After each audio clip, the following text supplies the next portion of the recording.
the government should let him move his family onto the white-owned farms next door. In fact, he's fully expecting to do just that before the next planting season starts in August.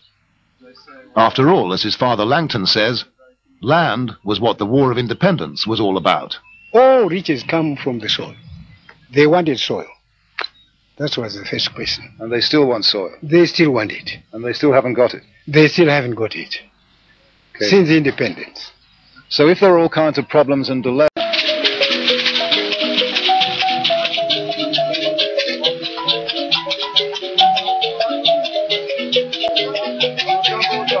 A century ago, Cecil Rhodes's pioneer column marched north into the cool and fertile valleys of Mashonaland.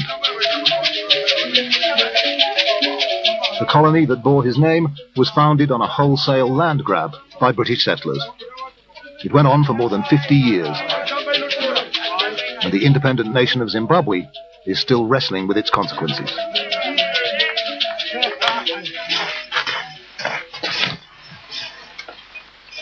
Like millions of other Zimbabweans, Ephraim Nyakajura and his family just scratch a living on an overcrowded plateau. The soil is thin and sandy here, but Ephraim remembers the valley where he grew up. Rich land, well watered with space to spare, and the day in 1944 when British soldiers came to take it.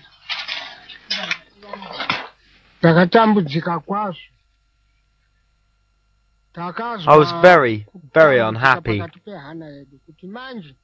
In my heart, I felt it was the end of the world. I was born on that land, and where I was sent, I felt like a slave or a foreigner from another country. We didn't even know where we were going. So that's how we felt. We really suffered.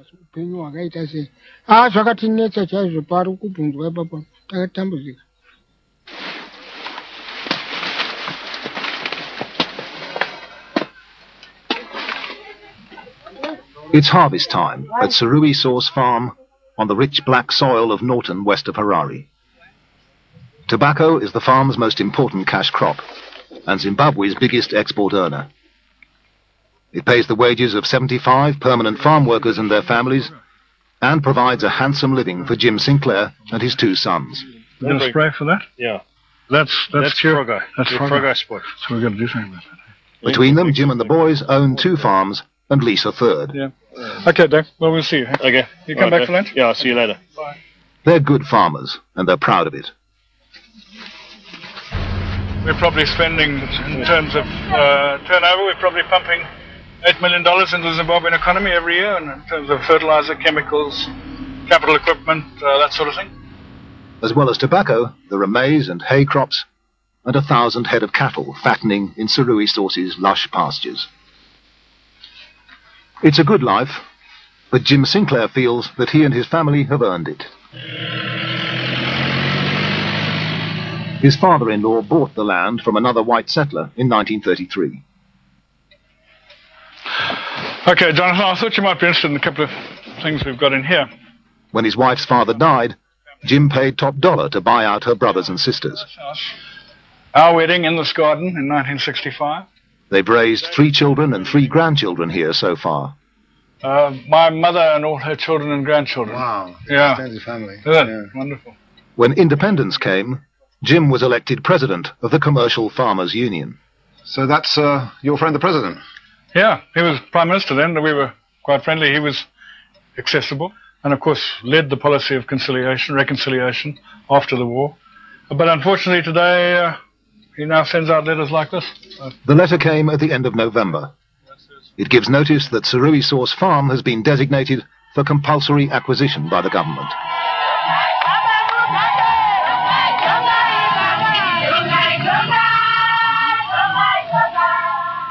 Robert Mugabe is no longer Prime Minister. He's the all-powerful president of what is in fact, if not in name, a one-party state. The decision to acquire 1/3 of Zimbabwe's most productive farms was made without consultation with the farmers or with the international donors who the president expects to pay for it. According to Zimbabwean law, the farmers are entitled to full compensation. But even Robert Mugabe admits that without foreign aid, the money to buy the land just isn't there. If necessary, he said, he'll take it anyway, and the British can pay the bills. We couldn't accept perpetual occupation of most of our fertile land by others and not by ourselves. That we objected to, and the British should know that. This is Zimbabwe. It cannot be an extension of Britain.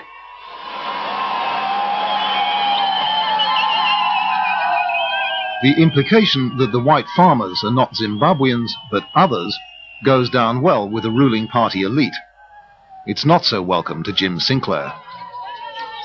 Well, I don't know what he means by others. If he means I'm others, then I'd be interested to know what I am. I'm a Zimbabwean, born and bred. I was born here, lived here all my life, made a commitment to this country. How can you actually say to somebody, I'm going to buy your farm by law? The law says I've got to pay for it, but I haven't got any money, so actually I'm not going to pay for it. Now, have we got a government that's above its own law? Well, you know, constitutions can be amended any time by parliament. The law can be changed any time by parliamentarians. The principle of acquiring land is the overriding principle. We want to follow the law, but whose law is it? It is ours. Well, some white farmers have said that if you do take the land without compensation, that amounts to just state-sanctioned robbery. Well, that's exactly what they did themselves. When they do it, the question of human rights is not raised. When we do it, the question of human rights is raised.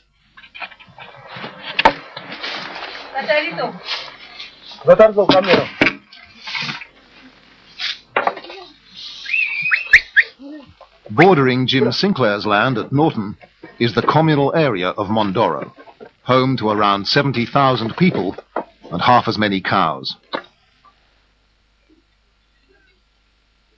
Before the white men came, there were perhaps 1 million people in what is now Zimbabwe. Now there are 12 million, and the numbers keep growing. Tendai Masiwa has 7 cows of his own and 4 children. He's one of 12 children himself. His father Langton was allocated his fields 40 years ago. Now they've been subdivided between his 6 sons. After decades of use, Tendai's little maize field is not much more fertile than a sandpit. By this time of year, on good soil, the corn stalks would be standing taller than a man. Since my grandfather, they started using this soil. Otherwise, it's 40 years ago, 50 years ago. And can't you move somewhere else to find... There's nothing I can go. There's grandmother's field, and this one is my mother's field. So there's nothing I can go. It's only this area. As far as Tendai is concerned, the answer's simple. The government should let him move his family onto the white-owned farms next door. In fact, he's fully expecting to do just that before the next planting season starts in August. After all, as his father Langton says, land was what the War of Independence was all about. All riches come from the soil. They wanted soil. That was the first question. And they still want soil. They still want it. And they still haven't got it. They still haven't got it. Okay. Since independence. So if there are all kinds of problems and delays...